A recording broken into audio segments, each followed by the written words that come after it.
Hello, and welcome back to Kohler Commentary with your host, Joey Unji Kohler. It's been a minute, guys, and I am excited because today on the pod, we're diving into the world of Camp Hwarang, a one-of-a-kind immersive summer camp experience for kids in Korea. I'm joined by Hanna Chang and Hajin Yoon, the leaders behind this incredible program. And if you've been with the podcast for a while, you know we actually had Hanna on a few years ago to first talk about Camp Hwarang when they first launched year one. And now I'm excited because these ladies are with me today to talk about how Camp Hwarang has grown over the past 3 years, the impact it's had on the kids and their cultural identity even, and how their unique leadership dynamic has now shaped the camp's vision. So let's get into it. Hi, Hanna. Hi, Hajin. Hello. Hi.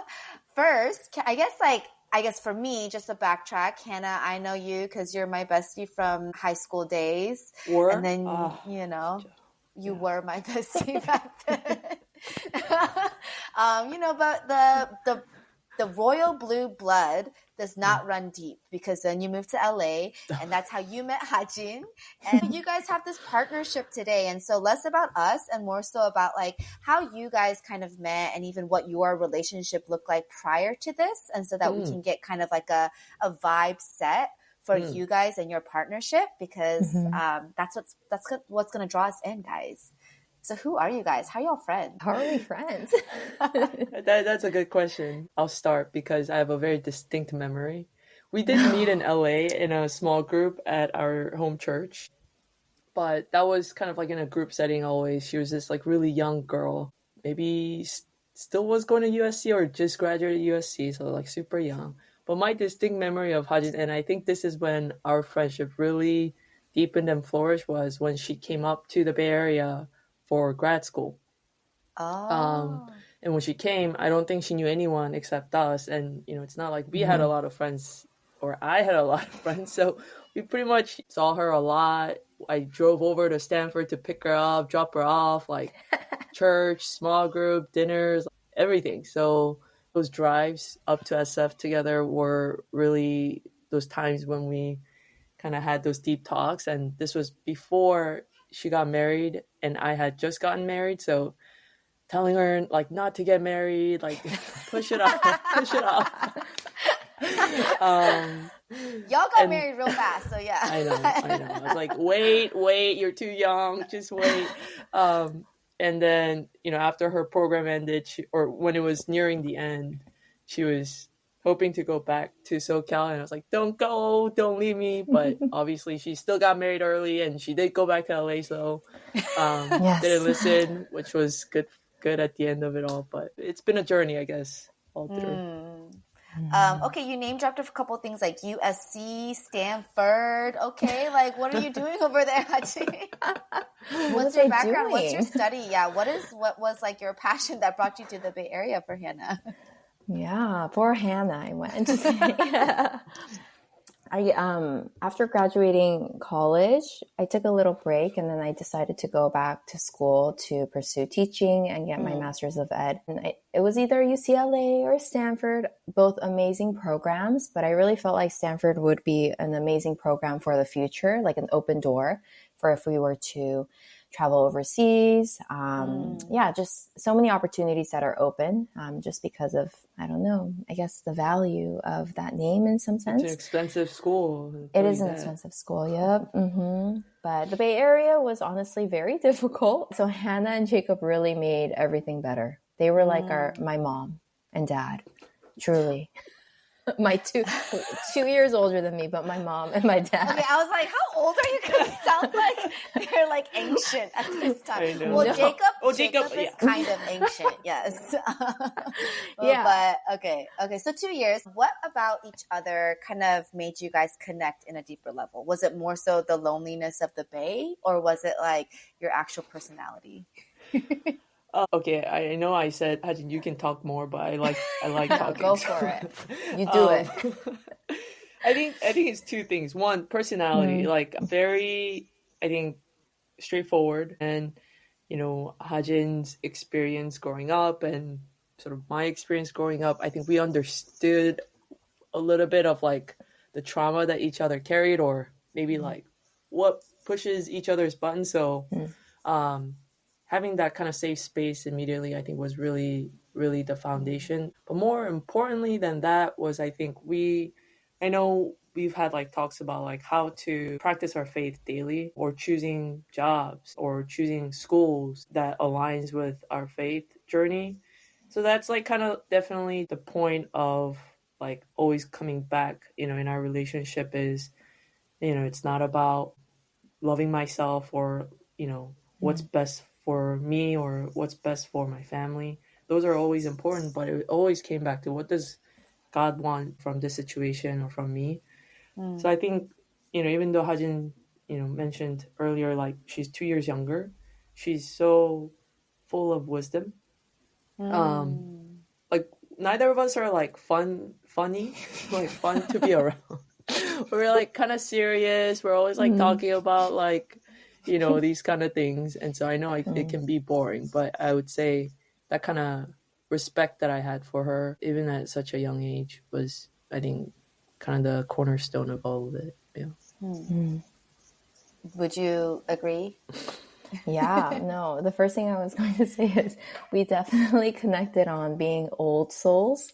Like we met at 21, 23. We were very young, but I sensed like, oh, my soul and her soul, the age, not even just wisdom, but just the ways we see life or the way we interact with people or what we enjoyed at that time could be quite different from others around us. And so, yeah, I think we connected on the old soul and just this deeper understanding of like what our short life is meant to be. Our short life on earth. Let me go take notes right now. Yes. Yeah. A greater picture. And it's hard to find friendships like that where you see eye to eye on something much deeper than just a day to day. So yeah, I think in that way, it's very special, this friendship. And I honestly don't think that my husband and I would be on this journey right now without Hanna and Jacob as well. Yeah. I didn't know that. So that's really cool to hear and like exciting whenever that journey happens. Yes. And yes, the journey is independent from their journey, but our journeys are similar. And therefore we're here to talk about Camp Hwarang. And even last summer, I know you played a big part, Hajin, in Camp Hwarang, as Hanna was there from the beginning as well. And so I wanted to, talk to Hanna, but also you guys together as to, the original inspiration of Camp Hwarang, since that was 3 years ago. And then together, how you guys kind of see, has this mission evolved, or like how have you just seen the camp itself transform over the past 3 years? Yeah, I think the mission of the camp still stays true with what we have stated, like with the original co-founding partners, is that we really want, the next generation to cultivate and retain this culture, their heritage and their culture beyond just sort of K-pop or K-drama. There's so much more to that. I'm not discrediting what K-pop and K-drama has done. That's a newer sort of culture and newer movement, but there's still just so much richness in culture of like, why do we have like all these different ways to talk to adults? Why is Korean the only language that has like different names for like Hyung, Oppa, 언니, 누나? It's like such a rich context, and so the mission stays the same. We want to be a part of that journey to expand the next generation's understanding of Korea and its history. How it has evolved, definitely from the beginning, we were more heart than less maybe strategic sort of curriculum based. So we did have an excellent curriculum, designer in the beginning as well, one of our co-founders. But I think over the years, we recognize how important it was to have leadership who have direct experience in teaching and being close to students on a daily basis, because our camp has students come from all over the world, like all over America, like 30 plus states, Singapore, Australia, Vietnam, Hong Kong, like Taiwan. So we just saw that need to have an educator who understands how to be flexible and gathering the students, but also like educating them was really important. And that's when last year I approached Hajin, and I said, hey, I know you are already so swamped throughout the year from teaching, but during those few weeks that you get a break, do you want to come to Korea and kind of attack this problem together? And yeah, and we'll talk about our missions and journey in a separate, hopefully, podcast. But I think with all those things aligned, she came and it was a huge success. Just instantly saw sort of the difference that an experienced educator makes in a education-based camp versus just someone like me who's just a mom, right? So yeah, it continues this year. We're like floored with the overwhelming interest and signups this year again. I am floored as an audience member. Yeah, I mean, just to see it grow like this very, very organically, because we run just a summer camp for now. We don't do any, major advertisement or partnerships or stuff like that, but just the organic growth, word of mouth. We ask our registration parents, like, how did you hear about us? Most are through friends. So that's, I think, a great testament of all the hard work that Hajin and our original co-founding partners have poured into this program. And so very excited to see what this year holds. Hajin, if you can share a little bit about your own journey, whether it's with your Korean heritage or what made you want to say yes to this. You can talk about it in the lens of as you are an educator, but also within that Korean heritage that drew you to this camp. Yeah. Because it sounds like you're swamped. So why did you say yes? Why did I say yes?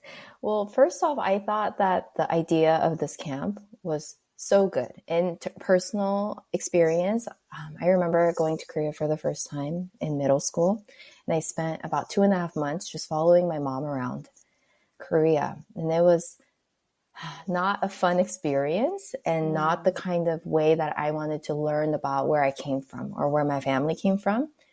There was not much access to experiencing Korea as a kid at my level. And it was more of accessing Korea and experiencing Korea through what my mom wanted to do and what my mom needed to do. And so when I heard about the camp, I was like, this is such a good idea. Because not only do parents get a well-deserved break on their vacation, a vacation that's truly a vacation, right? But these kids too can have fun because it is not exciting to follow your parents around all day to their appointments sometimes, right? And so to be able to come and support not only parents and their needs, but also be able to really allow kids to learn with kids and with one another, peers, and talk and engage with language and culture and explore. Like, I feel like, honestly, if parents take their kids to a museum in Korea, it's not as exciting as when a bunch of kids go on a bus together and experience and engage together that way. So even though I may have been swamped with work and I flew out like a couple days right after school ended, I felt like this was an opportunity that I didn't want to miss. Like, I was curious to see, oh my gosh, like these kids that are coming to Korea for the first time, whether they are by heritage Korean or not, like I wonder what their experience would be like. Like, this could be a life-changing moment, because for me, in the other sense, I didn't want to go back to Korea after spending that whole summer there, right? It took me years to be willing to go back and give it another shot.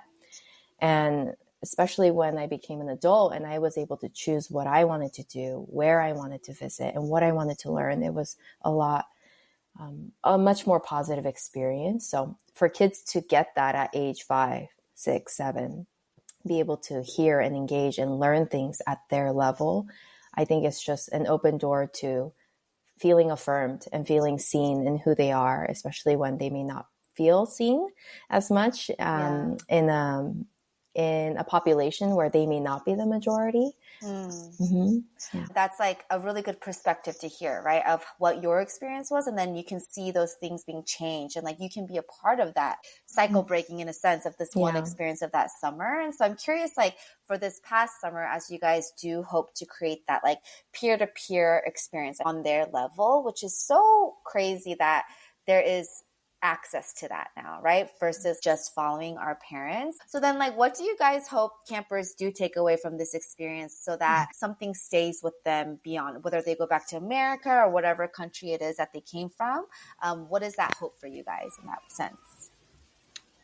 So it is a 3-week program that's run weekly. So we have campers that do all 3 weeks, 2 weeks, or 1 week. It all really depends on their travel kind of, plans. But one thing that we really wish, and we know we're so grateful that this has been the case for most every year, is that they go back to their own sort of home, which may be Jacksonville, Florida, or like, Sydney, Australia, where they feel like they're a minority. Some of the parents have told us that they're the only Korean student in their school, like in Georgia or whatever. But to know that there are people their age who are just like them that are all around the world, that they never have to feel isolated, having different culture at home, like, how I think most of you guys are listening are probably second gen, 1.5 gen in America, like, you have what you do at home, like you eat certain foods at home, you talk a certain way at home, different values at home, and then you go to school or you go to work and you like kind of have to put on a different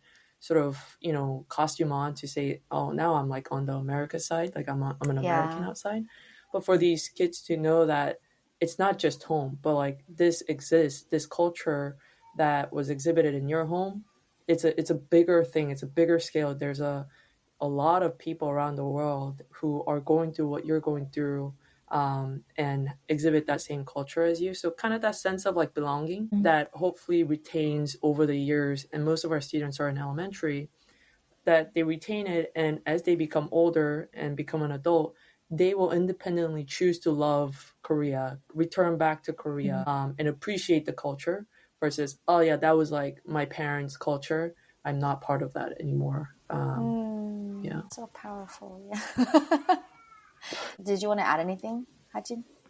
Yeah, I mean, I agree. And if I were to add one thing, I think that many people are probably learning at school, like history of maybe America, history of Canada, history of Hong Kong, if they're in a Hong Kong school, but I think a lot of times we lack the history of where we came from, like the roots of who we are. And so even in the way that the camp is framed, like being able to really deeply understand that we in our ethnic group, right, that there is a deep history that often goes longer and deeper than maybe the country that they live in at that point. And so I think that too, like for me, if I was a child, learning about Korean history in that way, in such an affirming, powerful way with other peers that maybe looked like me or didn't, right? Because we also have a bunch of families that come that are not Korean heritage. And I think that also in and of itself is very powerful to see like someone else that looks different from me wanting and being interested in my culture and my family and where I came from. And so, yeah, I think that also hopefully is a powerful thing for them, that when they go and they hear and learn about something that is so different from them and what they see at home, hopefully they're able to kind of take those nuggets. Yeah. Can you guys share any kind of anecdotes from whether it's this past summer or of the past 3 that you've been able to go through of like campers and what they've experienced, or like kind of bring us into a personal way? One thing that some of the boys in the older elementary school kids that we've gotten feedback each year is these kids are staying in touch after the camp. So, some of them find out they're from the same area, which is not uncommon, right? We have a lot of family coming from major cities like Los Angeles, California, Dallas, College Station, New York, Maryland, very big pockets of Korean Americans, right? So they find out that, through friendship, they're from the same area. So we see the parents exchanging numbers and saying, oh, we should hang out, when we're back at home. So that's like an amazing sight to see, to be honest. Like you're forging a relationship. It's such a unique thing, like, how'd you guys meet? Oh, we met at a summer camp in South Korea, like thousands of miles away. And, we're now, really close family friends. So I think that's really unique. We've seen, especially more girls like crying at the end of camp because they are really going to miss each other or the teachers. We've been asked to share teachers' contacts by parents, obviously with the consent of teachers, because they want to keep in touch with them. And letters, handwritten letters at the end of camp, like just really thanking the teachers for all the fun that they had together. So I mean, it's such a unique thing, like spending 5 days, like a week to 3 weeks together with like people in your same age group, away from home, away from parents. It's such a unique experience. And then all together, like, hopefully they spur each other, but they're sending each other like the latest, Korean movie recommendation, or latest like itinerary of like, hey, we're going to go to Korea again. Are you guys going to go? Stuff like that. I think it's super amazing. Yeah. Wow. Yeah, I mean, that goes beyond that 1 week. What about you, Hajin? I remember we had a kayagum teacher, so like a Korean instrument teacher, come and play. And it's not like I verbally heard anything from the kids, but just watching the kids sit there and like their eyes are open, their mouth is open. They're just in awe of the sound of the kayagum and just how talented this person was. And I think that was a representation of like, in that moment, hopefully, from what I saw that they were just taken aback and maybe even like in so much awe that they're like holding their breath while listening to this instrument that many of them probably never have seen or listened to before in their lives. So I think just that in and of itself, and then also like being really hesitant about K-pop dance, like I don't want to do it, too cool for school kind of thing. And then the moment the K-pop teacher starts teaching and counting and clapping, like they all did it. All the kids, boy, girl alike, all ages. And so you usually don't see that sometimes in the classroom, at least at my school. Once you get to a certain age, when we're doing those Christmas or holiday performances, it's really hard to get them to do it on their own with their own willpower. And so to see that, I'm like, oh, there is something that's calling them to engage in this, even though in that moment there was a little bit of maybe embarrassment, right? Feeling shy at first, but there was 100% engagement at the end. Yeah. I love that because, yes, I'm a previous educator, but as I listen to this or as I followed Camp Hwarang, it's always been in the view of a mom, right? And like there would be guilt for me if I go to Korea and I'm like, oh, I'm sending my child away from me. And my kids are still little. They're not like elementary age school, but like what I hear is that there's a cultivation of like belonging, right? And like this like lighting of eyes in that moment where you get to experience this culture that I would never be able to share with them because I don't know much about my heritage, right? And so I think it's really amazing just to hear these like specific things that create like long lasting kind of impact. And so yeah, I think that's like helpful to hear. I'd be curious also, as Camp Hwarang is now 3 years, like if you've been able to look through each year, have you noticed any, whether it's changes or trends or differences in what that has looked like, whether it's from the campus end or even how the curriculum has changed or evolved? Yeah, I think Hajin mentioned it a little bit earlier. Definitely we're seeing more non-Korean, like by ethnicity, coming to our camp. Like we have like straight Caucasian parents sending Caucasian children this year. She's like, did you guys expect that? No, I mean, we're like, how did you hear about us? Yeah. How did you find out? But all thanks to, great search programs like Google, they really just do their own research and come through. And I think that's something that we have not expected before, but it's something that we have to be more mindful, I think, as we build out the curriculum and the experience for the kids, that we don't just assume that everybody knows what 빨리, but we have to like be really mindful of the different cultures that each kid brings, making sure that they are learning at their own pace, that we don't sort of like give just like a one piece that fits all kind of, we never did, but just being more mindful of that. Like, and even like last year, I remember we just assumed that these children were Korean, this group of, family just like all came together, like at least half Korean or quarter Korean or something. Like, no, like we're half Taiwanese, half Cantonese, but I was born in the UK, but my parents from America. Like, we're like, what are you doing here? Avery, what are you doing here? Like, but she's like, oh, but we're here in Korea doing immersion camp for like 2 weeks, and then we're going to go to Japan after to do immersion camp. We're like, wow, like that's so cool that you get to experience all these different cultures and appreciate it. By the way, they're returning back this year. So, wow. I think more and more, and we see it too, right? Like if you go to any Korean supermarket, it's not just Koreans. I mean, it's predominantly Koreans probably still, but there are definitely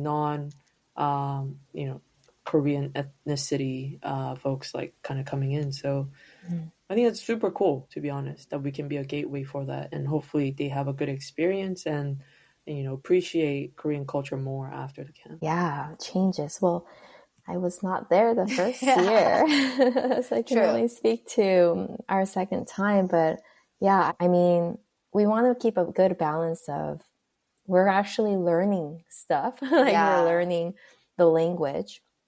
We're learning maybe how to read, how to say some words and phrases that you might not have known before, but also balanced with learning doesn't always just happen with lessons and like work activities, right? Learning is very hands-on. And so experiencing and going places and walking, I think is something that Camp Hwarang does well and hopefully will get even better at. And also now that we're being mindful of everyone's language level or even like, understanding of Korean, like what does a Korean immersion camp entail where we are welcoming many families that have no idea, like doesn't know a single word in Korean, but still we want to make it a authentic immersion experience, yet not make the child feel like, oh my goodness, like, can you imagine going into an immersion camp and you're like, nobody is speaking English. So I think there's a little bit of a balance, right? And the teachers are going to be the most authentic language examples of Korean, yet like Hanna and I are there to be able to like speak to them in their language if they need, in moments of times where we need a little pep talk or an encouragement. So I think there is that balance of what does that look like, right? To be a full immersion, but still be very mindful and make it safe for all kids, regardless of where they're from and who they are, to come and enjoy and really engage to their fullest. Yeah. When we were going to have this podcast, part of me was like, yes, let's like share y'all's like vision and mission, but you guys are already sold out basically for the summer. Like, I know you guys like, it's basically just week 3. So if you're listening, week 3, like get on it and sign up. But you guys, did you expect to be sold out so soon in your weeks, or like, what do you feel like sets you guys apart? I'm just like curious in terms of that. I don't know. I mean, the only difference we've made is putting a picture of Hajin on the website, so maybe that did it. I don't know. Like, we're surprised, just as surprised. Like, basically by mid-February, we're like, why is there just a blow up of signups? And it seems like it's all coming through word of mouth, which is incredible. There are other summer camps that take place in summer, and I've had to, like, some parents want to send their kid for like 5 weeks, which we don't offer. So, I've redirected them to different camps as well. I really think that it's because our previous campers and their parents have really, given us the kudos and shared their experience with their friend groups. That's my belief. We have obviously a ton of returning students as well. Wow. Which is so always do you guys have to change it up each summer? Absolutely.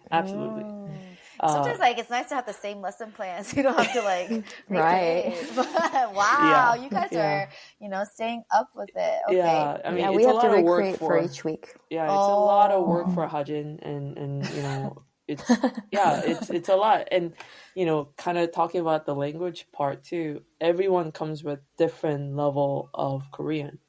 And obviously, as parents, when you send your kid to an immersion camp, you don't want them coming back with like worse or same language proficiency, right? So dividing up the students, making sure that everyone is learning something new each day, it's a big challenge. Because some kids come with, we speak Korean at home. They know how to write. To some kids they know nothing about Korean.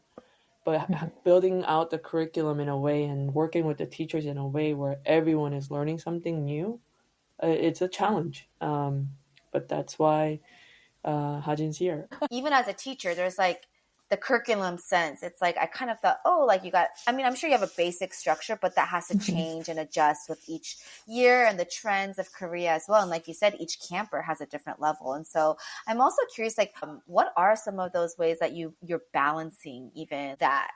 Like you guys are a long distance partnership. How do you guys make that work, and even like playing to your skill levels in that sense? Yeah, I mean, it doesn't feel like a long distance relationship because we are talking almost every day. Wow. Yeah. Okay, Hannah, I don't get no. I thought I was long distance for a reason. Okay, continue. Yes, it's about you. Hey, if you want to join Camp Hwarang, you let me know. Hey, you guys are selling me right now. Hajin's face has now wanted me to join. Oh, my face. Okay.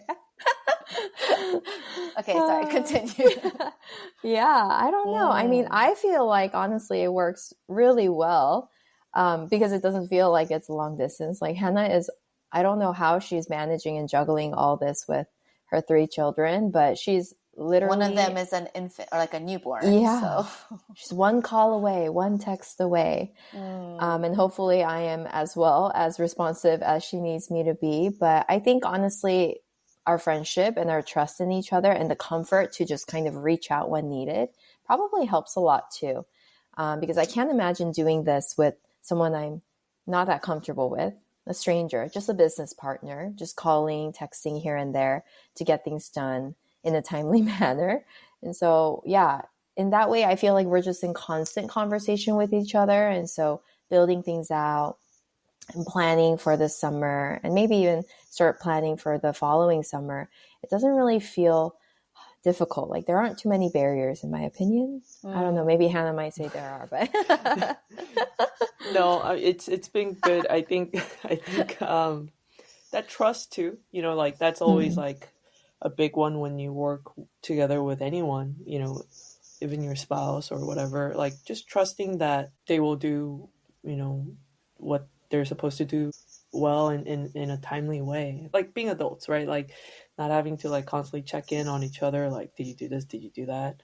That's like a huge burden off because Hajin is a 1, Enneagram 1. Hey, I was about to get there, but you got there first, Miss Achiever. Really, so like responsible, goes above and beyond.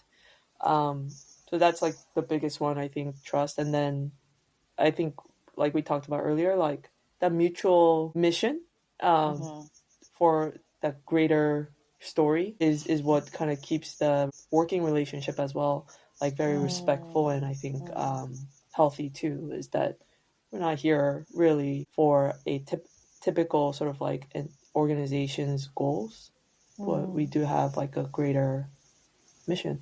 Yeah. I love that. There's so much vague intrigue I have right now that I've also received multiple expressions of consent to another episode. so we will TBD on that stuff if you are also listening and like, ooh, what are they talking about? A greater mission, right? But Hannah beat me there. And I do want to share, right? Like for those of you that don't know, Hajin is an Enneagram 1 and Hannah is an Enneagram 3. And I like just listening to them talk and even listening to that kind of teamwork and a leadership already has me kind of sold in trust of like whatever program I'm sending my child to is going to be one where there will be excellence, there will be goals met, and there will be like this kind of like great outcome. And that's not necessarily just like in the checkmark ways, but even, hearing that there's this like greater purpose you guys are already aligned on, even if we don't really understand what that is. But just to share, at work, type 3s are the confident self-starters with an entrepreneurial mindset. They push teams towards success and they are able to feel and give that support and value, and they help people to perform in their utmost, right? That is a 3. And then you bring in the 1. Like Hannah already said, responsible, self-discipline. They're often known as the quality control in the workplace, and they're able to uphold integrity. And this is the part I love the most about ones. They inspire excellence, right? And so whether that's through their clear communication, collaboration, or just like the quality of what they bring into whatever it is. So I even hear that, like, and I feel like if I were to send my child to a camp and knowing Jin would bring the most excellent content of curriculum, right? But, right, like I love that because when you guys put yourselves together and you're bringing something like our Korean culture, or for some of us that aren't heritage of Korean, right? Like just like that kind of like intrigue brings such an amazing kind of experience. And so I would be curious, I did send you guys a list. If in that list you guys were able to talk amongst another, like this is a strength Hajin brings, this is a strength Hanna brings, like of each other, if you guys could do that. Does that make sense? Yes, it does. And while you were going at it, Yeah. we just texted each other. We're like, wow, holy cow, you're a 1, like to the T. And she's like, you are a 3. To the T. And I think to the T, yeah. in a working partnership, that's so good, right? Because you guys still, I'm sure, have that like depth. And you guys talked about that at the beginning, right? There's a directness that you share, but this depth of old souls that you guys also share, right? But then when you bring it into this program, it's like, it brings the best results where that depth can come alive in a way that's actually like actionable, and you can like take it home, and there's like a greater vision that's really put out there. And so I felt that, and I would love to hear what you guys could just like echo of each other and really, make this a group bonding experience on the podcast. I'm sure you love the feels, right? Yes. Oh gosh. The Enneagram 2 coming in to like unite us together. You're right. Lord. I mean, all these things you just mentioned about Hajin is so true. Like the standard that she puts on herself and the camp is, I think, so high. Like, has there ever been a school or camp that I've sent my own kids to that had this high of a standard? I don't know.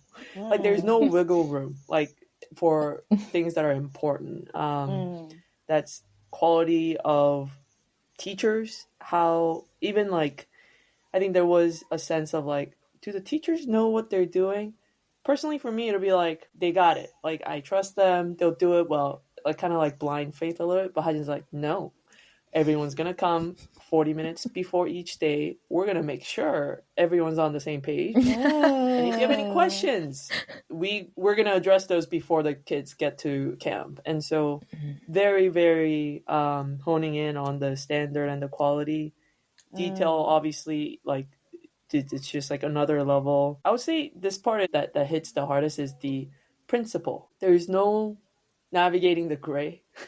At least in the working, environment, there's absolutely no navigating the gray. Like, I'm definitely more like, look, we gotta give them something that we can get something, okay? And this is when we work with like vendors or like suppliers. We're like, look, like we can't have it all, loosen up. She's like, no, this is like, we gotta, this is it. Like, kids, right? So there's stairs in the facility that we use, and there are kids in first, second grade who, maybe not used to actually going up and down stairs just from, where they came from in America. So I'm like, guys, just be careful, okay? And then I'm telling the teachers, just tell them not to like run on stairs. But Hajin's like, everyone is holding the handlebar when they're walking down. Going down is left side. Going up is right side. Like, that's it. It's the principle we gotta follow. I get it. Like, she's trying to avoid at all, consequences, any kind of dangerous situation. So, very, very well executed. I mean, you're speaking like a mom of 3 who's just like, okay, if they just like hit the step, that's fine. Just, make sure. But, in that sense, I do love that, right? Like, those kind of things are like those safety regulations, and I love that. I love hearing that, how you guys balance each other out. For sure. I mean, we don't balance each other out when it comes to safety. It's, Hajin's like, no. Hajin's way or the highway. Amen. Yeah. Okay, I'm glad. Yeah, which the parent should be glad about. Yes, the parent. And that's my listener. Yes. So, I think all these things are very true. And hopefully, my kind of always reminding her is like, don't stress too much, too. Maybe I'm telling myself a little bit that, too. Like, don't stress. We've, like, touched every corner of this. We've drawn out the different scenarios. And so, things happen. Like, it starts raining. Like, when we're about to get on a big bus to go on a field trip, it literally starts pouring down. And of course, Hajin was like, hey, let's get raincoats, because having every kid open up an umbrella, like when there's like 50 kids, it's impossible. So like, let's get raincoats. I'm like, got you. And I go and I order like not the most expensive one, and so these are like kind of like, it doesn't make them wet, but it makes them look awful, like right in a pouring rain. So Hajin is like looking at me like, really, you got these, you know? So I learn, and Korea, summer, monsoon season, we just have to be prepared. Yeah. And I could see the stress on her face. She's like, like before Alice going on the bus, we're having to like tara, like, okay, that's a Korean word, but like, let the water, whatever. I don't know how to translate. Shake off Yeah, the we're water. we're both like trying to just show the turtle move. Yeah, I could see like it's not what she wanted, so I was like, oh crap, gotta change that up next year. But yeah, so just really kudos for all that, all the strengths that she brings as a one. Yeah, well, I hope, safety is the only thing that I don't budge on. I'm working on becoming more flexible too. So I think in that way, we balance each other out in some ways, hopefully. But to talk about the raincoat, no, as a teacher, it's like, you're like, okay. And then we just need to fix it. They were like dragging on the floor. It was like long, and then they start ripping it as they're trying to put their heads through the armhole. So we're starting to tie it up. It was fun. It was funny.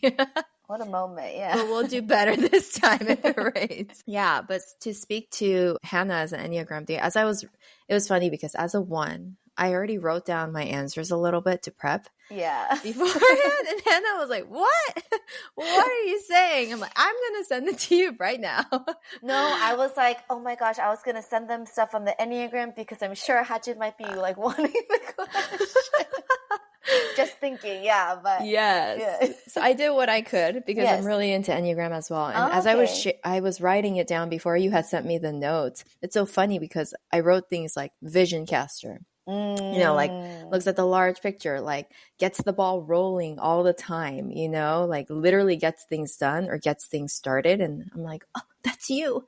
Visionary and ambitious, adaptable, charismatic. She's so charismatic. Like, how else do you think we're selling out? You know what I mean? So I don't know. For me, I'm like, I could be very detail oriented, but unless someone starts pushing me and like presents something, right? Like an idea that's in my mind, like it's really hard for me to get that done alone. And honestly, like, Hanna is always casting visions and she's always thinking like an entrepreneur, like, let's do it. Yeah, let's do it. Half of it, I'm like, are we really going to do it? But at least she's giving me that encouragement, right? And saying, we can do it. If you want to, just tell me and we'll get it done. And so in some ways, like she makes it look so easy, like nothing to fear, let's just try it. And if it fails, it fails. And if it doesn't, and I feel like it won't, like, great. And so in that way, she's definitely motivational to someone like me who's very fear-based, right? And in some ways a little rigid and maybe a little narrow-minded. And I need to know whether it's safe before I can start walking on that step, right? So yeah, honestly, I feel like we're a great fit. Even when I'm reading the Enneagram, I'm like, this is a great fit, even to look from the outside and to see this dynamic. Yeah. Hanna is the best partner, honestly, for me. Because can you imagine 2 safety crazy people together or 2 non-vision casting people trying to work and do this count together? So I feel like she takes on the role of really the big picture and I'm just there working during the day, right? Getting those kids to actually do what we had. We really do need both. Absolutely. Yeah. I'll need both. Yeah. I love that. Like, I feel like I would, because one thing I'm excited about for you guys, or I'm curious, is also, I wanted to send Jaden last summer when I was there, but you guys didn't yet have that. But this summer, you have it. And I'm a little bit salty that you're not there. I'm not doing that trip again. Absolutely not. But I almost thought about it because I saw it, but it's probably going to be sold out before the time that is it already sold out? Yeah, session 2 is sold out. Okay, never mind. But I think that's so exciting, right? Like you hear the need and you guys make those adjustments or you make that space happen for what that need is. But I'm really excited to maybe if we ever talk again about Camp Hwarang after this year, it's like, how is that for like the littles? Because I think that would be so wonderful, right? For like when I think about camp, I think at least middle school was my age, right? But like you guys are creating a way for younger than to be able to experience something immersive and like those friendships beyond to happen that like I don't think we thought would be possible at such a young age. And so I think that's so beautiful to hear.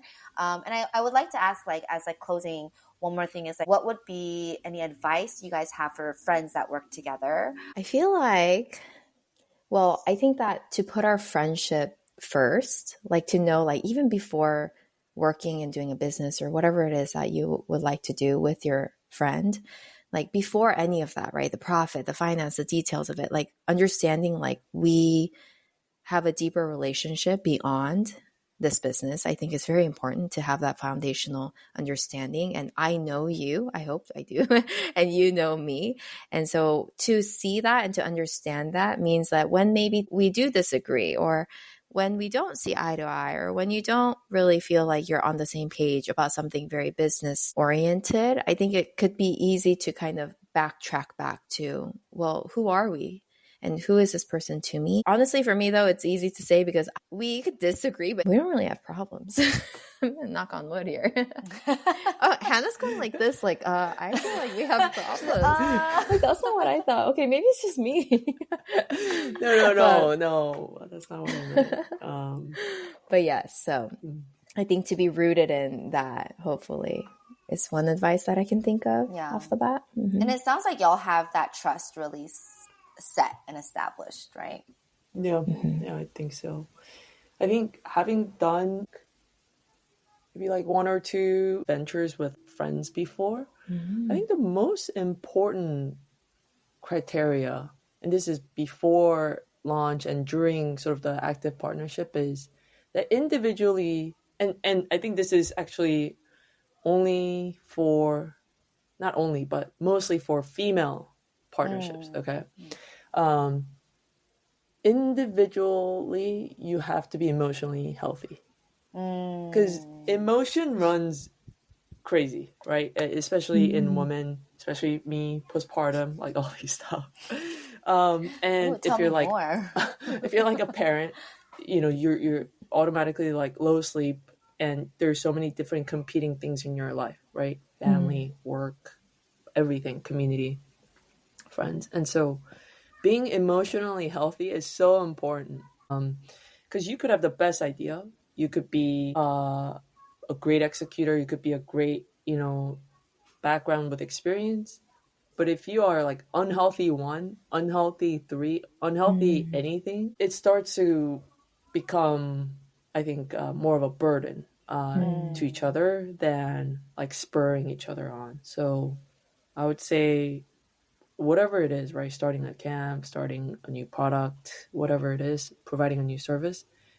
If you're doing it with a friend, make sure that they are in an emotionally healthy state right now. If not, delay it a little bit, right? So keep ideating, keep talking, but may not be the right time to like launch right away. If that makes sense. As a mother, that makes a lot of sense. I'm going to go reflect on that. Am I emotionally healthy right now? Yes. Yes. Okay.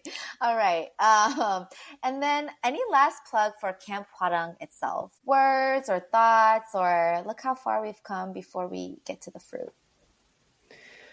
Yeah, I mean, it's still year 3. I see this as like early stage of the camp, but we really remember almost every single kid that has come through the camp. I would definitely recognize them, right, when I see them. So we thank all the parents for trusting us, you know, in these early years as we try different things each week. And of course, choosing to return back to the camp and sharing about the camp to their friends who are visiting Korea. Like, we get emails about next year already. Wow. People are like, we're planning for next year, so can you tell me more details? So just really floored by the support of this community. It's grown really, really solid community together. We hope that every year we can kind of come back with you with better programs and more intricate programs that kids will enjoy and remember. And who knows? There might be more things in store for us beyond just summer camps once a year. Ooh. So, I mean, nothing planned. But just saying, who knows? Hajin is like, what is this public vision casting that is occurring? But I'm saying, we're always looking for partners who are passionate about education, passionate about, immersion programs for young generation. Like, if you have ideas, like, let's talk, and we are happy to be the platform to let your ideas come to fruition.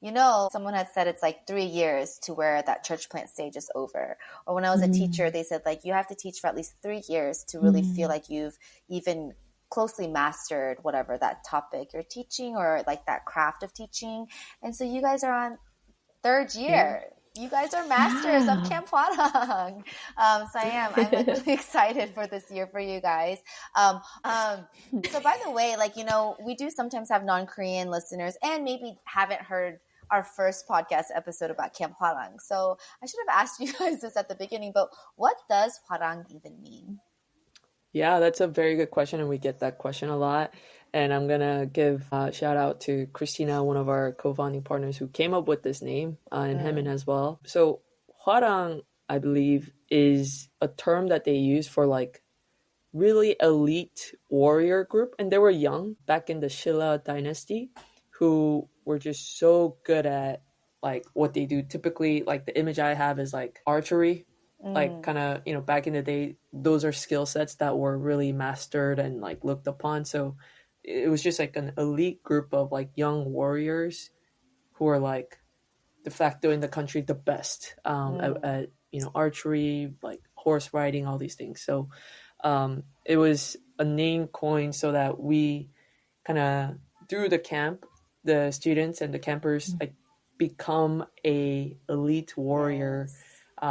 Not in a like elitism sense, but like they like master are on this journey to master the language, the culture, stuff like that. So yeah, I love it. Otherwise, that looks like a hard word. Yeah, but right, and I think is. that also embodies you two and like what you guys carry of like the excellence and the vision casting in itself, right? So I think there's a lot of that like behind that name. So I love like kind of just redefining the name itself. And so together, I'm sure you guys have already like talked about it since you guys are texting during this podcast itself. What fruit would you guys describe Camp Hwarang as? I thought of watermelon. Yeah, it's refreshing, It's a breath of fresh air. It's full of juices. Yes. So in that way, I hope that Hwarang is a refreshing experience for not just the kid, but also for the entire family as they stop by Korea during their summer. Yeah, that's the first thing I thought of. Do you have one? Or was I it together? too. She didn't plan it out. Just keep it at watermelon. I like that. Yeah. Okay, I love that. All right. Where can we follow along? Where do we email you if we don't get into the wait list and have to wait till next summer? All of that information. Yeah, you can find us and all of that information on our website, www. Do people say www anymore? No, they don't. Yeah, everything is World Wide Web. Yeah. Okay, camphwarang.com. Our team responds typically within 24 hours. So if you have any questions about this year or next year or have any thoughts, please send them our way. Yeah, and on Instagram, you guys have been doing giveaways. That's right. Okay. Yeah. So stay on the lookout on IG as well for also like different like stories and recaps and stuff like that. But I really enjoyed this time. Hanna, you are my friend. Clearly only during podcast time. But I love that, right?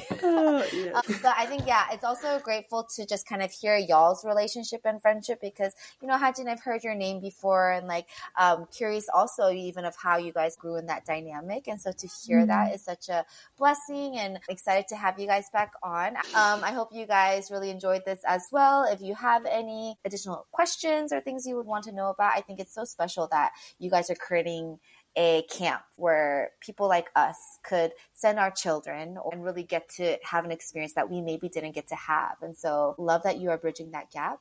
And thank you all for listening to another episode of 1, 2, 3 Kohler Commentary. Series. Bye. Bye. Bye.